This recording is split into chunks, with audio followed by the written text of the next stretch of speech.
Sai, Brago. we're back. We are back yet again. It's like we never left. Kind of like that, you know? Yeah, be like Even that. though it's been like, what, 2 weeks? 3 weeks? It has been 2 weeks, huh? I forgot there was a break. There was a break. Thankfully, after this chapter, there's no break. Yeah, we're just chugging along. Yeah. So we should be good for another week, and then maybe might have a break. But who knows? Right now, there's no break. Chapter 1123 just came out. General thoughts on the chapter? I actually really liked it. I thought the comedy landed. Luffy laughing at Emmett's body. We also had the whole thing with Vegapunk leaving himself a note, accusing Lilith. I think the comedy here really hit, and it actually brought a smile to my face, which is kind of rare when I read these chapters sometimes, you know? It's wholesome. Yeah, it's wholesome. I think Vegapunk definitely developed for me as a character, because I hated him. I thought he was ignorant. I thought I thought he was reckless. I thought there was no accountability there. It was just like, you know, him just for the sake of science, nothing else mattered. So for him doing all this and even being willing to die, I was like, okay, this guy is actually pretty amazing. And the fact that he knows, like he knew everything that was happening, it made more sense considering who he was. I mentioned this on stream, but I was like, how Vegapunk was reminded me of Judge. I don't know if you remember like reading Whole Cake, but when Judge was getting led by Big Mom to the tea party, like the entire time I was like, Judge, you really trust Big Mom that much? You don't think she's going to betray you? There's no inkling of anything. You're one of the smartest people in the world and you don't feel anything. And so after like he didn't feel anything, he just got caught by Big Mom. I was like, oh my God, like yeah, the smartest people are the dumbest ones. So I'm happy Vegapunk redeemed himself. In my eyes, at least, as a character for sure, because I think he's grown from his character. Hey, Judge had a moment though, right? Like after he was caught, he started crying. He's like, "But I trusted you all." You know, I'm like, come on, bro. Are you kidding me? No, my heart, dude. I felt for Judge right there. Hell no, I didn't feel for Judge. I was like, you idiot. Okay, I will admit, him turning over his weapons and equipment was kind of silly. Are you kidding me, bro? Everybody else had their weapons except for him and his kids. It's like, okay, Judge, like that one I can't excuse, but everything else, sure. He was gullible. No secret weapons, nothing. Like, and then the kids, they're just like, I guess they got us. Yeah, he was like, the kids were like Vegapunk. They're like, well, I guess we're dead. Remember, we just gotta accept it. Because they were supposed to be emotionless, right? Yeah. Even though they had emotions, but whatever. They were supposed to be emotionless. So like in that moment where they were dead, like dead to rights, they were like, oh, well, you got us. They're just laughing it up. Let's just accept our fate. I'm like, all right, God, like, come on. Either way, Vegapunk redeemed himself here. Now, I gotta ask you something before we get to what we gotta talk about here. Was Joyboy and his Haki. Yeah. How did this chapter change anything for this arc for you with Sanji, or is it still forget him? He sucks. No, I mean, I've never been of that mindset when it comes to Sanji and dropping Vegapunk. You know, you set me up here, but I feel like Sanji, he did what he could, right? Like, not too many people could have saved Vegapunk in that situation, especially with Vegapunk wanting to die, you know? Like, he said that he has a plan, or he feels like he has a plan. So Sanji kind of has to trust that, too. Like, oh, like, maybe if I don't pick him up, or maybe if I don't give, like, 110%, it'll be okay, because this is what Vegapunk, the world's smartest man, actually wants. This is what he wants. Yeah, I mean, I think before Saturn, before Vegapunk, there was a case to be made about Sanji versus Zoro, who's more valuable than Egghead, because Sanji was doing his thing. And of course, Zoro typically is. Yeah. I think now it feels better with Sanji failing, right? Because it seems like that was a part of the plan anyway. Now, how intentional do you think it was for him to let Vegapunk get stabbed by Kizaru? Not intentional. I think it was just one of those where it's just like, you still fucked up, but it worked out. I mean, because like you gotta remember like the last events, right? Like Luffy said, hey, Sanji, take Vegapunk to the ship. Sanji picked him up. Kizaru came out of nowhere, kicked him, and then shot him right there. I feel like Sanji was trying to save Vegapunk in that moment, but the whole like meaning of Vegapunk dying, I don't think is much of a fumble anymore, because it's like, well, like, you know, this is like plan B, right? Plan A is saving Vegapunk, but plan B is also just letting him die. So I don't think it's that negative. That he went to his body and did that too. Went to his body and then went to the flashback and the conversations. Seeing the conversations they had, I felt like that was really good. Made me feel really much better about Sanji and also about the chapter where it's just like, this is what Vegapunk wanted. So who knows if Vegapunk kind of like, you know, sabotaged it at the end of the day. It's just, but Sanji doesn't look as bad because like you said, it was part of the plan. So I'm like, all right, cool. Yeah. And plus like Sanji, people went back and they're like, hey, like the Sanji that gave the smile at Zoe is the same smile that he gave over here too, right? Like he knew that he was gonna like not bring him back. He knew that Vegapunk wasn't gonna come back alive. Yeah. Really good stuff. Really enjoyed that. But I think the part of the chapter, I mean, outside of like, they give us a whole rundown of everything that was happening, A play by play. like everything, right? And just filling in a lot of gaps for us. I think even like when they're about to start the broadcast, that was cool. Like seeing that.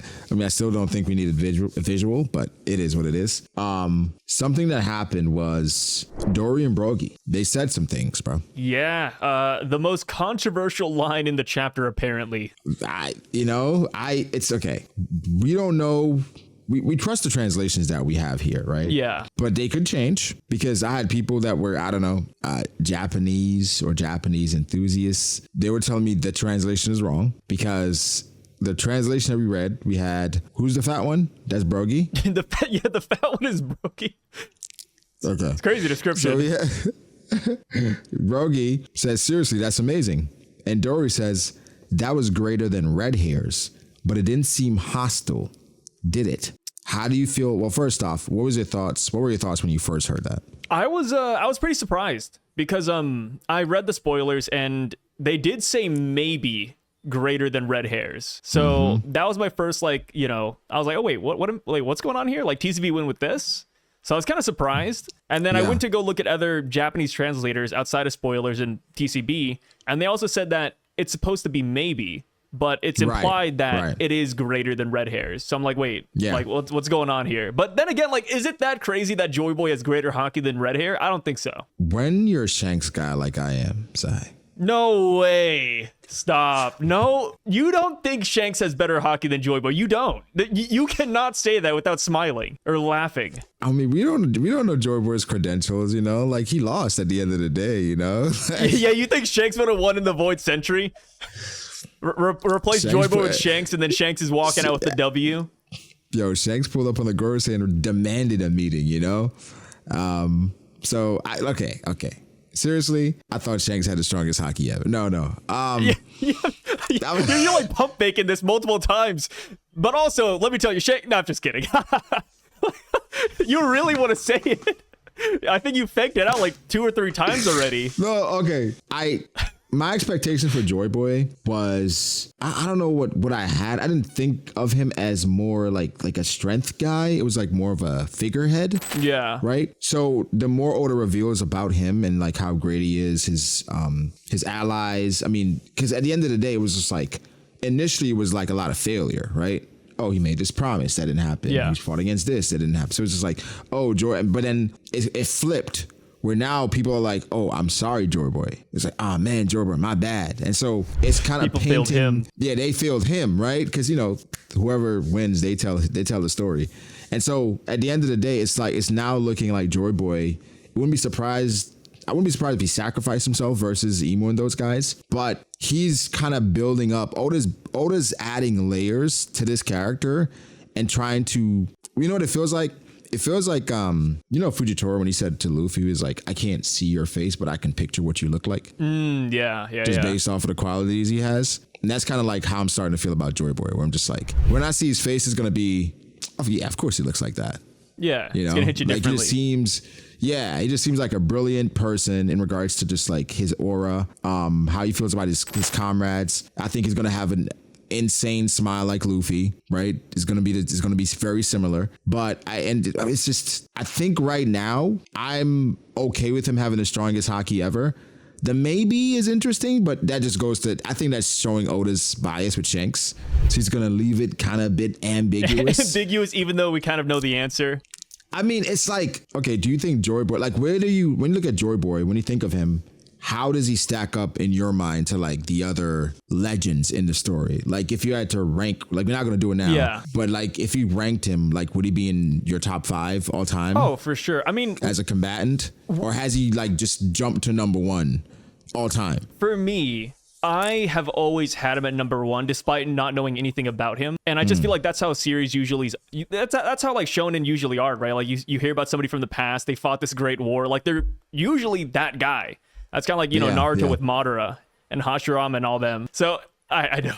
But I mean, that's just kind of how it is. I agree with you. Like, yeah. Because if you watch Naruto, you understand that Madara just broke everything. Yeah. So. I mean, like, that's the thing with Joyboy. Like, whenever I thought about power scaling or Haki or anything else, I never put Joyboy in the same realm as Whitebeard or Roger.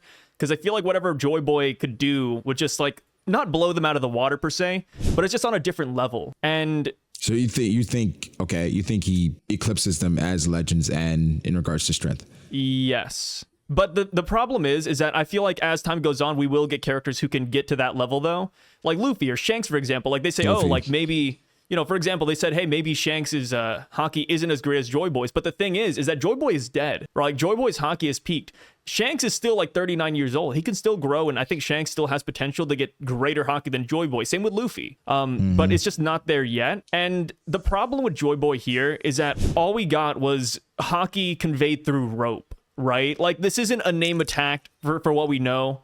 Like, this is just a simple Haki blast that he put into rope. And that rope has been around for 900 years. So do you think it's milk Haki or wine Haki? I think it might be milk Haki, if I'm being quite honest. So it got worse over time? I mean, that's how I imagine it, right? Like, you put something into rope, and I imagine that 900 years pass, and it's like, maybe it's not as effective. Maybe it's not at 100%. Like, maybe this is like 70% rope, right? Because rope withers. Wouldn't that be messed up if, like, you say, yo, use it whenever you need it, and you know it's going to spoil and you don't tell me when? But all here's of a sudden the thing. I use it and it doesn't work. If I were to give you something, I'm like, hey, here's a banana, eat it whenever you're hungry. I would imagine you eat it like, you know, within a week or two, 3 weeks, maybe 4 weeks. I wouldn't imagine like, oh yeah, you know, Bronco's gonna have it in like 1,000 years, which granted, he knows that Emmet will survive through the times. So maybe he did take that into consideration, but it's like, how long did he expect, right? I think it would be like if you gave me an orange banana and I'm like, okay, what the fuck is this? There's got to be a different type of banana. Okay, yeah, right? it's fair. It's like special rope, right? I mean, Yeah, we have like like paper that's made out of nails. Yeah, exactly. So, I mean, I can't put logic to it, but I like to imagine it maybe had a decay rate. I think like when we remove bias, at the end of the day, Oda is using Dory and Brogy to tell us that Joyboy is special. He's that guy. Right? From him resembling Luffy, he had the Nika fruit and he awakened that fruit, right? He had, well, what is it? The sun god Nika fruit. Whatever. Yeah, so he awakened that fruit. So that already tells us something. It's like there's so much that Oda's putting around him that it's kind of clear the type of person that he is. Yeah. Awakening the fruit, right? And then was it Emmet that said he was trying to make Joyboy king? Yeah, not even just king of the pirates, just like king. King, right? So already, right? And when we think about like Mihawk and Shanks, when Mihawk was like, well, Shanks' journey is even greater than mine. Think about Joyboy's journey, where he was pretty much the first pirate, and his journey was to stop the world government. And so that probably was more difficult than what Luffy's trying to do now, kind of finding the One Piece to become the pirate king. Yeah, but like, what about becoming the king of everything, right? Which I'm sure that wasn't Joyboy's intention, but like the people around him, they probably like saw that he was so brilliant. They were like, yo, you know, like Ace, he met Whitebeard, he was like, I'm gonna make him king. Yeah. I'm gonna make this guy king. Bro. I'm gonna make this guy the king. Like, no way. And Ace was brilliant in his own right, but it was just Whitebeard was even better. But I think Whitebeard was trying to make Ace the king. Yeah, but yeah. Conversation for another day. But that's why I think that without seeing Joyboy, he is going to blow us away. It's kind of, you know what it feels greater than? It feels greater than when he was talking about Odin. Oh, for sure. How Oda hyped up Odin back in the day. And Odin, I would say, lived up to the hype. Yeah, I mean, people still believe that, you know, if Odin landed that attack, he would have beat Kaido too. He would have beat Kaido. I don't think so, but it depends on the Kaido, right? Like, did Kaido have like the extra forms, you know, the hybrid form yet? Yeah, he wasn't in hybrid. Yeah. Yeah, I mean, I don't think so. I don't think the fight was over. But, you know, it would have been close. So Odin gets hype. And so the hype that Joyboy has, I think is exceeding anybody we've seen in history, because when and again, you're comparing his Haki to Shanks, which seemingly so far in One Piece is a standard. Yeah. And so, you know, modern day, yeah. And so for them to compare it, especially these are Shanks' guys, right? And it's kind of something that like, bro, why are you even saying it? Like, yeah. Maybe because that's the best Haki like, they've ever seen, right? Like, oh my God, that was greater than Red Hair's. It was like, whoa, like what? But then again, they just saw Red Hair's Haki like maybe 3 days ago, right? But was it hostile? I'd say it's hot. What Shanks did to Kid was definitely hostile. I'm talking about like, because what Shanks did was like, it was like a Haki attack. It was like a Haki wave, you know? Yeah. And then it wasn't directed towards Dory and Brogy. So that's something as well. Like he said, it was greater than Red Hair's, but it didn't seem hostile, right? And if you go off of what people are translating, saying it maybe was greater than the Red Hair's, but it didn't seem hostile, which is like, that changes the whole structure of the sentence. Because if you're saying maybe was greater than red hairs, right? Yeah. But it didn't seem hostile. It's like maybe it was greater, but if it was hostile, it would definitely be greater. Yeah. Or it's like the gentle fist. It's like the gentle fist. A little bit. But then is this saying something about Shanks' control? I mean, Shanks has always had bad control, right? Because I mean, maybe not like bad control. So. I mean, I think he does it on purpose, but like on Whitebeard's ship, right? Yeah. He's just walking, he's like, the ship's cracking, people are dying. He's like, I'm on an enemy ship. Like, you know, this is a little vibe check, let you know I'm him. Yeah. He's like, maybe I don't control it today. But then you have Rayleigh, who knocked out whomever he wanted to knock out. Yeah, he like pick and left choose. the people up. Yeah, so Rayleigh seemingly had better control, and Joyboy, clearly based on what they're saying, has better control. But it's weird because how would Joyboy's Haki not be hostile towards like just all of the good guys? That's like a next level of. It's almost like you know what it is. What's up? It's almost like you gave an order to Future Sight. Like I'm kind of put it, like because in Pokemon we use Future Sight, right? There's a move called Future Sight, right? I think so. It's either Future Sight or Predict. Yeah, so then it doesn't hit to like 2 turns later or some shit like that, where it's like he is giving his Haki. Oh, you called it, yeah. Future Sight, right? Yeah, Future Sight, and then two moves to actually land, yeah. Right. So it's like imagine saying, I'm gonna give my Haki, like my observation Haki, like an order where like it activates on its own 10 seconds from now, which is it's hard to even fathom when you think about it. It's like what? But then how does your Haki it's hostile to everybody else except the people that Emmett was trying to save? It could be that. Or it could just be like an entirely non-hostile Haki that was just meant to like disperse people. But like they all felt it, right? Nami's still up. Bonnie's still up. That is true. I mean, it could Chopper's be proximity, right? Like they're kind of far. Like the Marines were kind of close. The Marines got the brunt of it. But you saw Dahl knocked out. She was up for a little I can't while. believe that, dude. Forget Dahl. Pomsky was knocked out too. Bro, Vice Admiral was knocked out. They faked us with that one, bro. Hey, your guys. Yeah, my guys. I can't. See, here's the thing, right? It takes top tier Haki to knock out top tier characters. That's all it is. This is unlike anything we've seen before. And this wasn't even the guy using it. This is just remnants of his Haki. Yeah. This was just like, hey, Emmett, I'm going to give you a present. Here you go. Here you go. Just use this whenever you're in trouble. Yeah, just years from now, just pull this rope and you'll be fine. S Snake is up. Yeah. Wasn't affected. Is it because she's in the bubble or is it because she's just strong? I think I would lean more towards strong. Or we could say that maybe they don't have a will to like really knock out. I don't know. Like, but they do though. Yeah, they do. They do, but they don't. They do. Right? Because, bro, again, these are what is. I was saying this, bro. Maybe this is a bit harsh. I was saying that Seraphim, they should be destroyed. Why is that? Because they're going to be a problem in the future? They're weapons of mass destruction. They're like Jinchuriki. Yeah, but I mean, you can control them though. You just need like a hierarchy chip. That is, bro. We've seen in this arc alone just how many times that could go wrong because you're trying to control these living creatures with devastating power, and they're kids. Imagine these beings grown up. Personally, it's like the fact that anybody that can control them. That's dangerous in itself. Where like they should be like given to different countries as like, yo, this is your Jinchuriki. Like that's literally just Naruto. And the craziest part is that Shaka says it too, right? He says, "Oh, the energy used by the Seraphim is meant to gradually increase over time." And it's like, dude, I'm saying, bro, that's wild. They are weapons of mass destruction. They're gonna be their own ancient weapons one day. And they can probably like as adults, they can probably be 99.9% of the verse. Oh yeah. Easily. So it's just, I mean, I don't think Oda goes that route as far as like dismantling, because now they're living creatures, right? Yeah, they have emotions. One looks like Kuma, one is literally Boa Hancock. One's Doflamingo. You created a S Flamingo? I mean, it kind of makes you wonder why. Like, remember at first people were like, oh, like Vegapunk only made Seraphim out of the good warlords, right? We got Boa, maybe Mihawk is kind of in the middle, but Jinbei, he's a great guy. Kuma's great, and then you see the evil one strolling up at Marine HQ, and I mean, it's like how Vegapunk created like what he personified his greed, his evil, and his wrath. It's like, okay, but you didn't have to do that. Like, you could have kept that within yourself, You didn't have to make it people. I think it's just, I don't think, it was like in Jurassic Park. It was a quote. We did it because we can. Yeah. Is that it? Yeah, it was something like that. I think it's a little more than that, but it was like along those lines. It was like, it was like we never stopped to ask if we should. Here we go. Here. I got it. Where is it? Yeah. Wait, no, it starts like that. Yeah. But your scientists were so preoccupied with whether or not they could that they didn't stop to think if they should. There you go.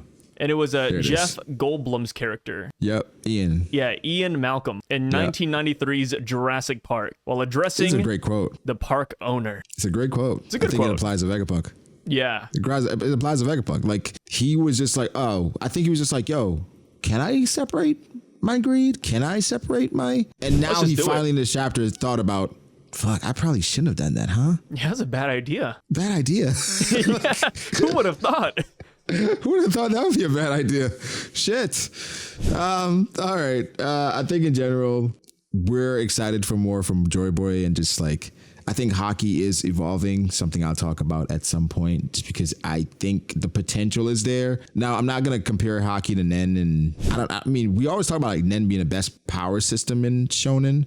What's number 2? Outside of Nen? Yeah. Like for what? Like consistency? Consistency, excitement. Excitement, I would go with JJK. Because Haki and Devil Fruits are really dope. Yeah, I like Haki and They're Devil Fruits. so flawed in explanations and in inconsistencies. So it's just like, it's fun, but it's like, it's not consistent. Yeah.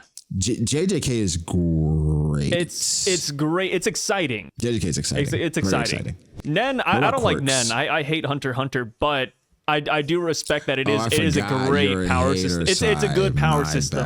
I can admit it. It's a good power system. I just think good. It's all right. What did they say in Jurassic Park? Yeah. That's how I feel about it. It's pretty yeah. Yeah. I can't believe the quote starts like that. Because if I remember, he was like, yeah. Yeah, he kind of like brushes him off a little bit. Yeah. Do you think he like does like a little shoulder shrug when he says it? Yeah, like yeah. No. I think, I don't know, people kind of hate quirks, but I think quirks are cool. From My Hero. But like they're random, and sometimes you get like the worst ones. But what if you get a cool one though? Yeah, I mean, I just remember like the first episode. There's that one guy who's like a spray bottle. Yeah, it's like, okay, I don't know if I'd want that one, brother. And then there's a new series. No control. There's a new series that's out called Astro Royale, where I think like a comet hits Earth and everybody gets quirks. Why are people so mad at Endeavor then when he's trying to control what they get? I don't know, man. I'm a big Endeavor fan. Endeavor's the best character in that show. Really? You agree? He's a goat. Dude, that's what I'm saying, dude. He's like Judge. He's the goat. It's a little domestic violence. Yeah, I mean, okay, if you ignore that, right? If you ignore the domestic violence and you just focus on who he's become and what he's done in the series, hey, he's a great guy. Everybody blames Endeavor, but like the mom was the one who threw the... All right. Yeah, it wasn't Endeavor that pushed her to that point. It was definitely the mom, guys. You heard it here first, Brago. Yeah. Yeah. All right, guys. Wait, real quick. If there was one Haki ability that's not here yet that you would bring in, what would it be? Because you kind of like alluded to like, oh, maybe we could see more of Haki. What's just one thing, one idea? I think more specific Haki natures. Oh. Right? Like elemental abilities or what? More elemental personality. Yeah. Was geared towards, things like that to make it more specific, where you can expand within that path. Where it's like Zoro's along this path, Sanji's along this path. And then where you specialize, then it could tap into other Hakis, where it's like you could use your conquerors to amplify your observation or amplify your armament, things like that based on the path that you're on, where it's like it makes for more unique situations and it makes it easier to explain matchups as opposed to just now Haki strong, we win. Yeah, I have more willpower. I have more will, I win. It just makes, like, Oda does a great job with fights. We had the Big Mom fight with, Law and Kid, which was strictly just creativity. But then you had the Unga Bunga with Luffy and Kaido, where it's like, my Haki now strong, I win. Yeah. Dragon Man. So Koba strong. I think it could go there, but I don't know if we have enough time for that. Yeah. But Oda did introduce the Gorosei, and the fact that we can't hurt them yet, it does present an opportunity to kind of evolve the power system, but We'll see if it was just like, because they were summoned, they couldn't get hurt or some shit like that. That'd be crazy. But it'd be insane. Just we'll see. But Sai, Yes. any last thoughts on Joyboy? I feel like Joyboy will have really cool Haki, and he'll have an attack like Brook, where it's like delayed Haki attacks. Like, you know how like those Chinese martial artists, like those old men, they'll like hit you and then you'll feel it like the next day. I feel like Joyboy might have an ability like that. I think his control over Haki is gonna be like absurd. Yeah, he's gonna be like walking that Haki like it's a dog, dude. He's gonna have that on a leash. Yeah, like it's gonna be actually insane. So I can't wait to see more of it. Again, chapter was great. Guys, if you want to check Sai's stuff out, link in the description. Link will channel will be in the title. He has like 18 channels, but all of them are great. I promise you. You should just have all those links redirect to your channel. Does all of them? Yeah, just come all back of to them. B.D.A. I got you. That's perfect. That's all I want. Sai, thank you so much. Always a pleasure, my brother. Of course, man. Thanks for having me, dude. Yes, Always sir. a pleasure being here. Like and subscribe, people. Peace out. Peace out.